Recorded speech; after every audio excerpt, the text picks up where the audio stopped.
पहले शंकर और महादेव पार्वती और भगवान शंकर का विवाह करवाया। आपने कभी विचार किया, कभी किसी संत से अपनी इच्छा प्रकट की, कभी आपके मन में ये इच्छा प्रकट हुई, ये प्रश्न हुआ कि ऐसा क्यों किया बाबा ने? महाराज बड़े बड़े शब्दों में लिखा रामचरितमानस ग्रंथावली, लेकिन यहाँ प्रारंभ कहाँ से हो रहा है? राम जन्म से नहीं हो रहा है, भगवान शंकर और माता पार्वती का विवाह हो रहा है, तब राम जन्म हो रहा है। क्यों?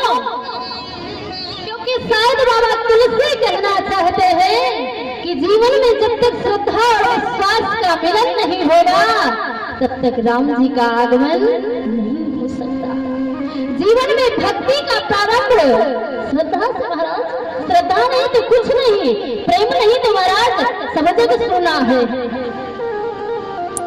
आप किसी के यहाँ पहुंच जाइए, हम लोग देखिए प्रधान जी के यहाँ है, इतना प्रेम इतना भाव आपके हृदय में, तो कहीं ना कहीं महाराज ठाकुर जी को आपका भाव ही अच्छा लगा जो आपके घर में विराजमान हुए। अन्यथा महाराज पैसे वाले लोग इतना भक्ति इतना भाव कहाँ प्रकट कर पाते हैं? मैंने देखा है महाराज, मुझे 6-7 साल हो गए कथा कहते हुए, बड़े बड़े मंच बड़े बड़े लोगों से मिलना हुआ। जहाँ पैसे की अधिकता होती है वहाँ श्रद्धा और भक्ति का प्राकट्य हो नहीं पाता, वहाँ मुश्किल हो जाता है। इसे कहते धन का संचय जरूर कीजिए, लेकिन उस धन में अगर राम नाम का धन मिल जाएगा तो वो धन पवित्र हो जाएगा, अन्यथा महाराज पवित्रता नहीं आ सकती। इसलिए बाबा तुमसे पहले राम जन्म नहीं, पहले शंकर और पार्वती का विवाह करवाया। क्यों? क्योंकि भक्ति का प्रारंभ विश्वास से होता है, भक्ति का प्रारंभ श्रद्धा से होता है। और ये बाबा तुमसे लिख रहे हैं, हम नहीं लिख रहे हैं कि राम ही केवल प्रेम प्यारा। कल आपने श्रवण किया, जाने ले हो जो जाने निहारा। महाराज भगवान उसी को जलाते हैं जो जिसके हृदय में इच्छा है जानने की।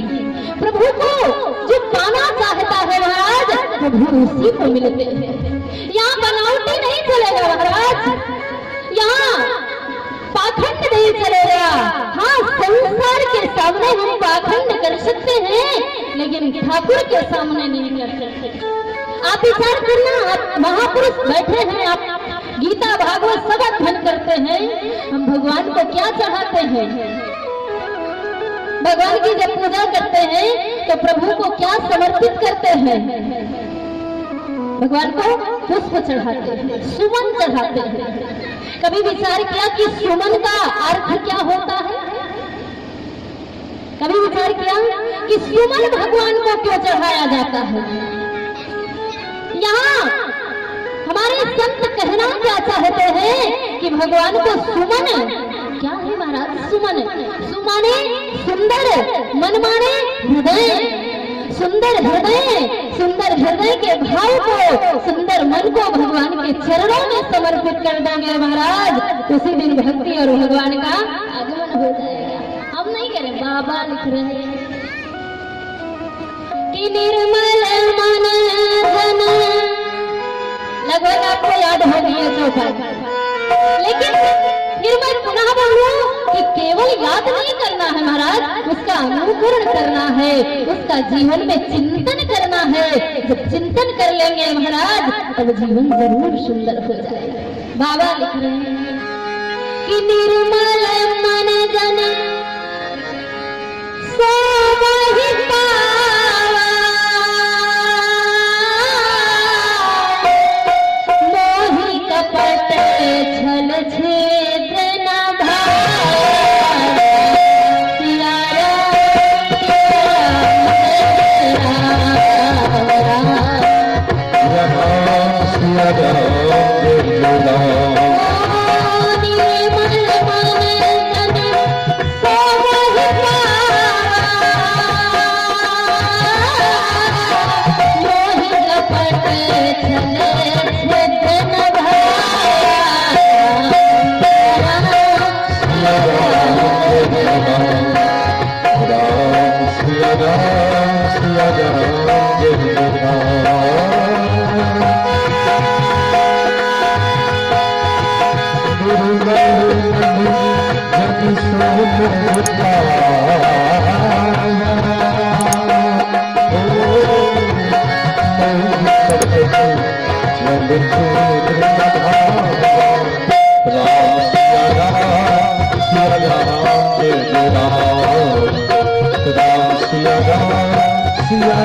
बोले निर्मल मन जने, जिस जन का हृदय, जिस जन का मन निर्मल होगा महाराज, परमात्मा का वही वास है।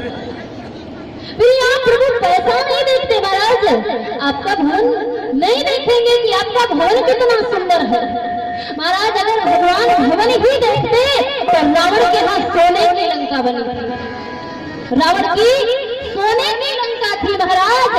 अगर भगवान पैसे वालों को प्रेम करते तो मुझे लगता है सबरी को कभी भगवान के दर्शन नहीं हो पाए, गीतराज को भगवान कभी नहीं मिल पाते महाराज, अगर भगवान धन के भूखे होते। महाराज भगवान ने यह प्रकट किया कि मुझे धन नहीं चाहिए, मुझे आपके हृदय का भाव चाहिए। जिस दिन भाव प्रकट हो जाएगा उसी दिन राम प्रकट हो जाएंगे, जिस दिन श्रद्धा प्रकट हो जाएगी उसी दिन भक्ति और वैराग्य प्रकट हो जाएंगे और आपका जीवन पावन हो जाएगा। इसलिए बाबा लिख रहे हैं कि राम ही केवले प्रेम प्यारा, जाने ले जो जाने निहारा। तो आज भक्ति के मार्ग की कठिनाइयां बाधाएं दूर हो जाए, राम जी की कृपा हो जाए महाराज, तो राम जी की कृपा पाने के लिए तो प्रभु से थोड़ा सा प्रेम तो करना होगा। और जिस दिन प्रेम प्रकट हो जाएगा उस दिन नारायण आपसे दूर नहीं महाराज। फिर ये कथा आपके जीवन को धन्य धन्य कर देगी, पावन कर देगी। और राम कथा में यही शिक्षा देती है कि प्रभु से प्रेम करें। आप महाराज कथा तो बहुत सारे वक्ता सुनाते हैं, मानस को पूर्ण करना केवल कथा कहना नहीं है महाराज। मानस तो अथाह सागर है, हम क्या कोई नहीं पूर्ण कर सकता। और बहुत सारे लोग हैं महाराज, इधर का उठाया उधर सुनाकर चले गए। और याद रखना प्यारे, इस सनातन धर्म से प्रसाद बांटा जाता है, विषाद कभी नहीं बांटा जाता। अगर वक्ता बैठकर विषाद बांट रहा है तो महाराज वहां से उठकर चले जाना, क्योंकि वो विषाद आपके जीवन को नष्ट कर सकता है। महाराज कबीरदास जी ने, कबीरदास जी के बारे में आप लोगों ने सुना होगा। महाराज कबीरदास जी को कोई नहीं जानता था, कोई नहीं जानता था कबीरदास जी को। महाराज कबीरदास जी ने कभी स्कूल का गेट नहीं देखा था, विद्यालय का दरवाजा नहीं देखा। कबीर ने कि विद्यालय का दरवाजा कैसा होता है। लेकिन देखिए ये हरि की कृपा है कि आज कबीरदास जी की कविताएं स्नातकोत्तर विद्यालय में महाराज अध्ययन कराई जाती है।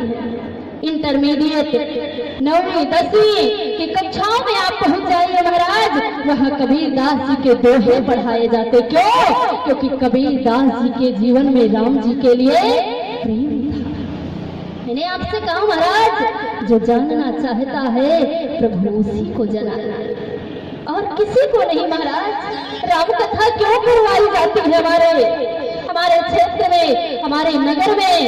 महाराज समाज का हर बच्चा बच्चा राम बन सके, उसके जीवन में राम जैसे आदर्श प्रकट हो सके, उसका चरित्र राम जैसा हो सके, समाज की हर बच्ची जानकी बने, समाज की हर बिटिया रानी लक्ष्मी बाई बनकर इस राष्ट्र की रक्षा करे। इसलिए राम कथा करवाई जाती है। हमारे समाज में एक जागृति प्रकट हो, एक राम की क्रांति की लहर दौड़ पड़े, जिससे आज हमारा जीवन वंचित हो गया। महाराज हम संसार से प्रेम कर लेते हैं लेकिन राम से कभी प्रेम नहीं कर पाते। और महाराज कबीरदास जी लिख रहे हैं कि सुखिया सब संसार है, खावे और सोए। महाराज कबीरदास जी लिख रहे हैं, महाराज संसार की सेवा करते करते बाल्यकाल से हम वृद्धावस्था तक पहुंच जाते हैं, लेकिन कभी विचार नहीं करते कि मेरा शरीर वृद्ध हो गया है, शरीर में झुर्रियां आ गई हैं, लेकिन राम जी का दर्शन क्यों नहीं हुआ। ये विचार तो केवल सबरी ने किया महाराज, और सबरी ने विचार किया तो सबरी को अयोध्या नहीं, अयोध्यापति को स्वयं सबरी के आश्रम में आया। ये है प्रेम महाराज, ये है भक्ति। आज कभी तो लिख रहे कि सुखिया सब संसार है, संसार की सेवा करते महाराज। पति विदेश चला गया, पति बाहर कहीं चला गया और बताकर गया कि इतने टाइम में वापस आ जाऊंगा, और पति अगर समय से वापस नहीं आया तो पत्नी मेन गेट पर बैठे बैठे पति का रास्ता देखती रहती है कि अभी तक मेरे पति कहीं ना कुछ हुआ तो नहीं। महाराज ज्यादा देर हो गई तो आंख से आंसू भी निकल आते हैं। लेकिन माताओं आप विचार करना, क्या उतनी ही श्रद्धा से कभी आपने राम की प्रतीक्षा की है? कभी ये विचार किया है कि मेरी अवस्था वापस शुरू हो गया, लेकिन मेरे जीवन में राम का आगमन क्यों नहीं हुआ? कहाँ गई मेरी श्रद्धा, कहाँ गई? आज कभी दास से लिख रहे हैं, संसार से प्रेम करिए, मैं मना नहीं करती महाराज, ये सनातन धर्म आपको बिल्कुल मना नहीं करता, लेकिन ये जीवन केवल संसार के लिए ही नहीं महाराज, बल्कि भगवान का भजन करने के लिए मिला है। कि सुखिया सब संसार है, खावे और सोए, लेकिन दुखिया दास कबीर है, जागे और रोए। महाराज लोग कहते हैं बचपन में क्या भजन करे, जवानी में क्या भजन करे, भजन तो बुढ़ापे में किया जाता है। लेकिन आप विचार करना महाराज, ये कलयुग है। आज कलयुग में महाराज लोगों की उम्र कितनी रह गई है? 100 वर्ष। अब लोग 100 वर्ष भी नहीं जीते महाराज, 50 क्रॉस कर जाए बहुत बड़ी बात है। और इतना बड़ा कार्य हम भविष्य के लिए छोड़ देते हैं कि बुढ़ापे में भजन करेंगे। अरे महाराज बुढ़ापे में आप भजन क्या करेंगे? जब एक गिलास पानी उठाकर पीने लायक नहीं रह जाएंगे तो भजन क्या खा करेंगे महाराज? इसलिए बचपन से आदत डालिए महाराज। ध्रुव जी को प्रभु के दर्शन हुए 5 वर्ष के थे, इसलिए राम से प्रेम करिए, क्योंकि जिस दिन राम से प्रेम हो जाएगा महाराज, उसी दिन राम आपके जीवन में प्रकट हो जाएंगे, हरि की कृपा हो जाएगा। इसलिए बाबा लिख रहे हैं कि राम ही केवल। आप बच्चे आगे बच्चे बैठे हैं, बच्चियां आप कोई बैठ जाए इनके पास, अब बातचीत कर रही हैं, आवाज आ रही है अंदर। निवेदन है महाराज जी से कि आप बच्चों के पास किसी को बिठा दीजिए। राम ही केवल प्रेम दिया, राम ही केवल राम ही केवल प्रेम दिया,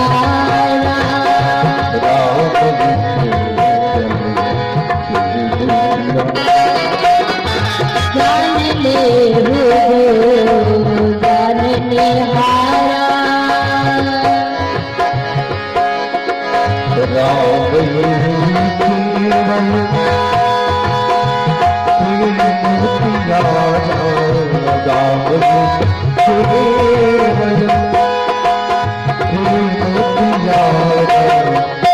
जान ले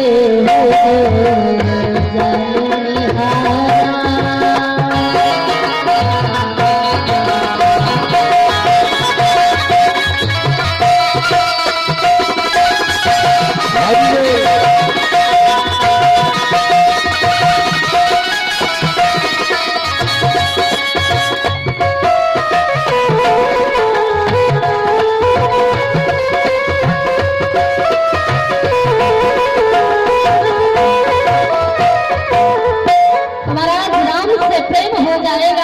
तो भक्ति का मार्ग आसान हो जाएगा, भक्ति के मार्ग की बाधाएं दूर हो जाएंगी। हमारे संतों ने महाराज भक्ति रूपी सीढ़ी बनाई, अब उस पर चढ़ने के लिए 3 डंडों का प्रयोग किया है। डंडे लगाए जाते हैं ना चढ़ने के लिए सीढ़ी पर, तभी तो हम लोग ऊपर पहुंचते हैं। अब महाराज पहला डंडा क्या है? प्रभु से प्रेम। प्रेम एक ऐसा तत्व है जो राम से मिलन करवाएगा, लेकिन अगर प्रेम में स्वार्थ प्रकट हो गया महाराज, तो मुझे नहीं लगता राम जी प्रकट हो पाएंगे। इसलिए प्रेम निस्वार्थ होना चाहिए महाराज, उसमें कोई कामना नहीं होनी चाहिए। और दूसरा तत्व है संत की शरण में जाइए, संतों की शरण में जाएंगे महाराज तो हमारे जीवन में भक्ति का शुभारंभ होगा। अब विचार करना, महाराज संत के पास जाएंगे तो भगवंत की चर्चा होगी। अगर वो सच्चा संत है, अगर वो सच्चा भक्त है, तो अगर आप उसके पास बैठेंगे तो महाराज भगवान की चर्चा जरूर होगी। लेकिन संसार के पास जाओगे तो क्या भगवान की चर्चा हो सकती है? हो सकती है। आप अपनी किसी रिश्तेदार के यहाँ जाते हैं, किसी रिश्तेदार के यहाँ जाते हैं या किसी अपने मित्र के यहाँ जाते हैं, तो महाराज मित्र आपका हालचाल पूछेगा और क्या पूछेगा? बच्चे कितने हैं, परिवार कैसा है, खेती अच्छी है, धान वान में कोई गिरावट तो नहीं हुई है, अच्छी फसल चल रही है, यही सब तो पूछता है। तो महाराज संसार के पास बैठोगे तो संसार की चर्चा होगी, लेकिन किसी संत के पास बैठोगे, किसी महापुरुष के पास बैठोगे महाराज, तो संसार की नहीं भगवान की चर्चा होगी। इसलिए दूसरा तत्व उठाया है बाबा तुलसी ने कि अगर भक्ति को जीवन में प्रवेश कराना चाहते हो, भक्ति के मार्ग पर चलना चाहते हो महाराज, तो संत का सानिध्य ग्रहण कर लो, संत के सानिध्य में चले जाओ, भक्ति का मार्ग मिल जाएगा। इसलिए बाबा तुलसी मानस का प्रारंभ कर रहे हैं महाराज यहाँ से, और मानस की प्रथम चौपाई बाबा ने लेखनी उठाई है। मानस की प्रथम चौपाई लिखने जा रहे हैं। वंदना प्रसंग प्रारंभ हो रहा है, मानस का प्रारंभ हो रहा है। और महाराज वंदना प्रसंग में पहली वंदना बाबा तुलसी ने किसकी की है? पहली चौपाई याद है ना? मानस की पहली चौपाई क्या है? बाबा ने किसकी वंदना की है? राम जी की वंदना नहीं की, भरत जी को प्रणाम नहीं किया है, हनुमान जी को प्रणाम नहीं किया है। पहला वंदन किसको किया है? गुरु को किया। पहला वंदन गुरु को किया है। क्यों? क्योंकि जीवन में जब तक गुरु नहीं होगा तब तक प्रभु का आगमन नहीं हो सकता। तो महाराज मानस की पहली चौपाई बाबा गुरु वंदना प्रारंभ कर रहे हैं और लेखनी उठाकर गुरु के चरणों में प्रणाम कर रहे हैं। बाबा लिख रहे हैं कि बंदा गुरु पद पद्म परागा।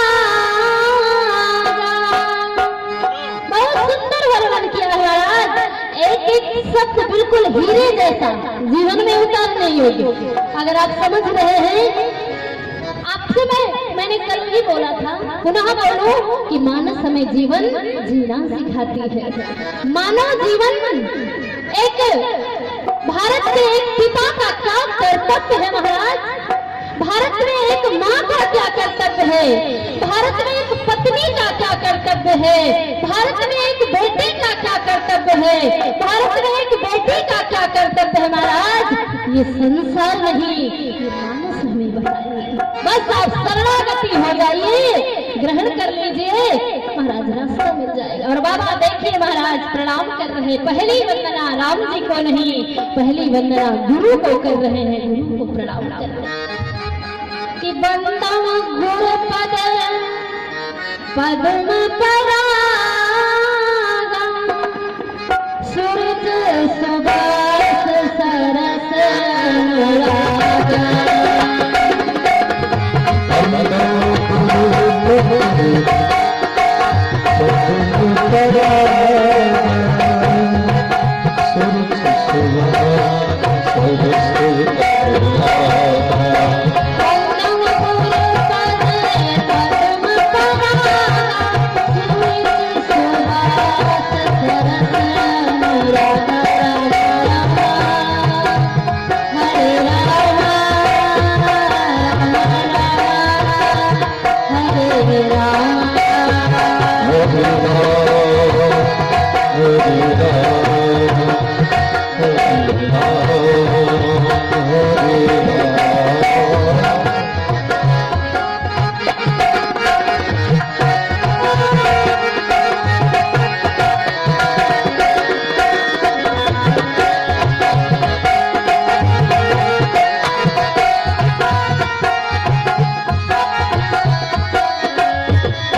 बोले बंदव गुर पदे। बाबा ने राम जी के चरण नहीं पकड़े। क्यों? क्योंकि शायद राम जी भी कह रहे हैं कि जीवन में जब तक संत नहीं आएंगे महाराज भगवंत कैसे आएंगे। इसलिए बाबा ने राम जी के नहीं गुरु के चरण पकड़े और महाराज गुरु के चरणों को पकड़ा, गुरु के चरणों में लौट गए, लोटपोट हो गए और गुरु से निवेदन कर रहे हैं बाबा तुलसी के। गुरु जी ने कहा क्या हुआ, ये चरण पकड़कर क्यों लिपट रहा है? तो बाबा तुलसी ने कहा आपके चरणों की शरण में आया हूं कि बंदव गुर पदे। चरण पकड़ लिए महाराज, क्योंकि बाबा तुलसी जानते हैं कि जीवन में जब तक गुरु कृपा नहीं होगी तब तक हरि की कृपा नहीं हो सकती। गुरु के चरणों को पकड़ा। गुरुजी ने कहा क्या बात है, चरण पकड़कर क्यों लिपट रहा है? तो बाबा तुलसी ने कहा गुरुजी आपके चरणों में लिपट रहा हूँ, मुझे आपके चरणों की रज चाहिए। रज चाहिए? हाँ, आपके चरणों की धूली चाहिए। तो महाराज गुरुजी ने कहा धूली क्या करोगे? तो बाबा तुलसी ने कहा उस धूली का अंजन बनाऊंगा। अंजन जानते हैं आप लोग? अंजन माने क्या होता है? काजल। और काजल आंख में लगाया जाता है। तो बाबा तुलसी ने कहा उस चरण धूली का अंजन बनाऊंगा। तो गुरुजी ने कहा अंजन क्या करोगे? तो बोले आंख में लगाऊंगा। बोले आंख में क्यों लगाओगे? तो बाबा तुलसी ने कहा बचपन में आंखें बहुत बिगड़ती हैं, बचपन में आंखें बहुत शरारती होती हैं और आपके चरणों की धूली का अंजन अगर आंख में लगा दूंगा तो इस संसार का कीचड़ हमारी आंखों से निकल जाएगा और रामचरित्र का सुंदर वर्णन कर पाए। और गुरु के चरणों की रज लेकर आए तो महाराज देखिए रामचरित्र जैसा विशाल मर्यादा पुरुषोत्तम के चरित्र का वर्णन किया है। किसकी कृपा से? राम जी की कृपा से नहीं, गुरु। इसलिए महाराज गुरु का बहुत बड़ा जीवन में महत्व है।